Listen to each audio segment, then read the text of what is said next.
O miserável, vamos entender, ele está abaixo da possibilidade da competição.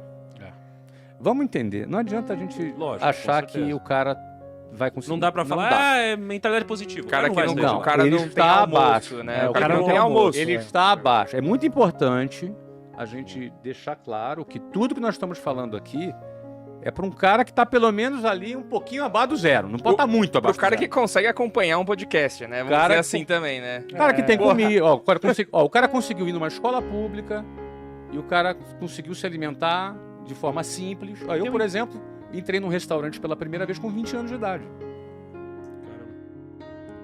Com 20 anos de idade, eu entrei num restaurante pela primeira vez. Não é possível. Tô te falando, cara. Você nunca tinha ido num McDonald's? Não era a cultura da minha família. Eu tinha em casa. Cara, McDonald's pra mim era aniversário, cara. Era tipo assim, Não, pra mim também. no meu aniversário eu ganhava um McLanche feliz. Era isso. Meus pais se esforçaram muito pra mim, cara. Isso eu tenho que agradecer demais mesmo, cara. Era isso. Andar de avião, depois que eu comecei a trabalhar. É, eu dei com o Thiago. Foi a primeira vez comigo? Olha aí. É. Internacional também. Então, no internacional não era. Eu nem sonhava ir na Disney. Kaique se borrando ali na decolagem. É loucura isso, cara. Acostumei já. Mas assim, eu tava numa condição que eu podia lutar, entendeu? Sim. Então, assim, vale isso. Então, é a decisão de sair da boiada. 99% de quem nos assiste aqui está enquadrado no público-alvo que a gente está falando. Certeza. Porque ele tem internet, ele tem celular, Total. ele deve ter um emprego, ou se não tem emprego, vive com os pais. Por isso que às vezes eu acho até assim, quem está assistindo a gente já não tá, geralmente não tá nessa situação de extrema pobreza. Aí a gente dá o Mas argumento... pode estar no ônibus. Pode estar no ônibus, Isso. perfeito. Mas existe mobilidade para quem tá nessa classe social. É mais difícil, mas existe mobilidade. Então, a mobilidade social, vamos falar de números aqui, para quem está na pobreza, tá? Nem extrema pobreza, onde você está. Em geral, leva-se 9 gerações para se chegar na classe média.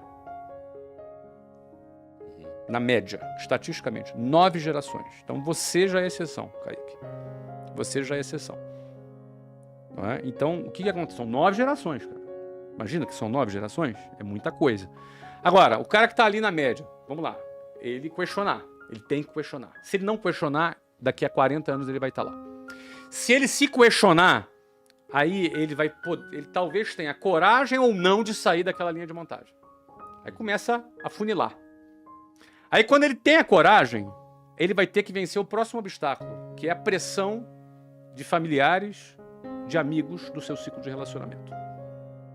Nós temos a necessidade, o ser humano em geral tem a necessidade de ser aceito pelos seus peers, pelos seus próximos.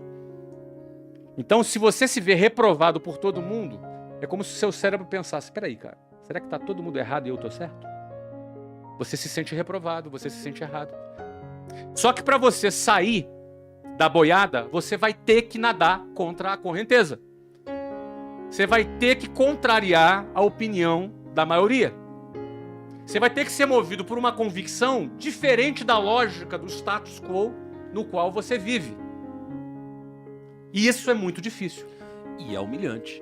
E é humilhante porque estatisticamente vai dar errado até dar certo. Exatamente. Então assim, vai dar errado consecutivamente até dar certo. Você tem que ter muita convicção. Enquanto estiver dando errado, todo mundo vai te humilhar porque a opinião de todos é que o que você está fazendo não faz sentido. Então você vai ser humilhado do começo até...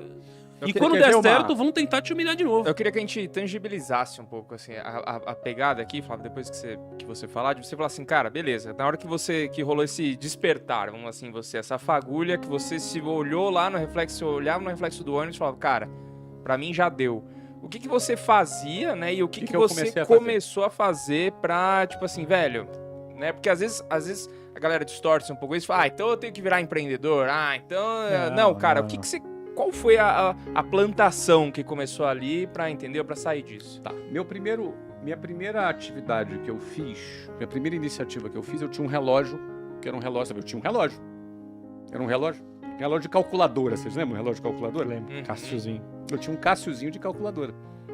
Adorava relógio. E aí a primeira coisa que eu fiz foi vender esse relógio, que era um presente que eu tinha ganhado. Aí eu vendi esse relógio. E com o dinheiro que eu vendi esse relógio, eu comprei mais outro relógio. E aí vendi esse relógio de novo. E com esse dinheiro, eu comprei outro relógio. E meu relógio foi melhorando. E vendi esse relógio de novo.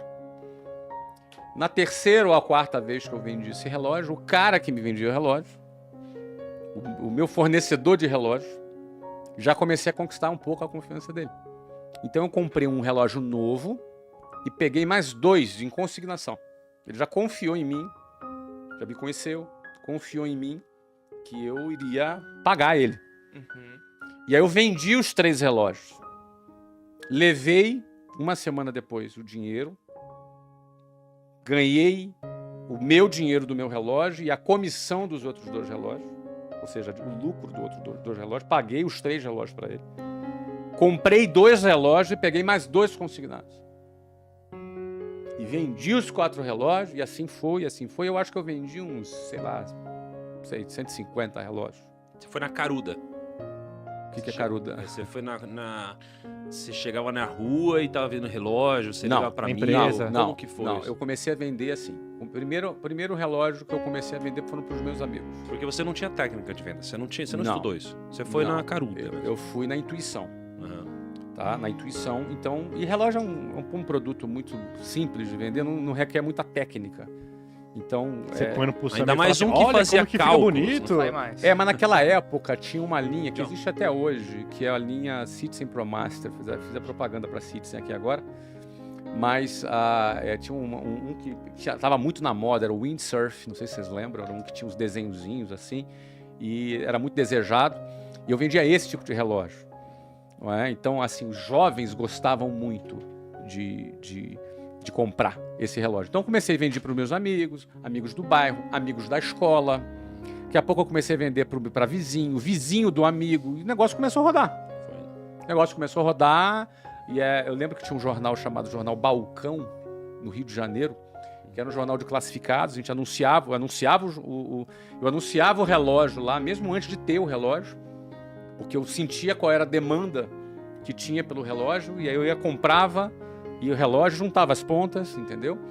Então eu comecei a vender. Então, essa minha experiência vendendo o relógio, ela me trouxe 2 coisas. Primeiro, eu já estava namorando, e era muito ruim para mim ficar pedindo dinheiro pro meu pai. Tinha acabado de ser expulso da escola, uma história que todo mundo já conhece. Uhum. E aí o que acontece? Eu comecei a primeira coisa, eu comecei a ter dinheiro para poder sair com a Luciana. Então essa foi meu primeiro conquista. Não precisa pedir dinheiro pro meu pai para sair com a namorada. Não é? Depois, num segundo momento, quando eu comecei a vender com um pouco mais de escala, eu fiquei vendendo relógio por 1 ano. Não sei se eu vendi 10 relógios por mês, talvez, em média.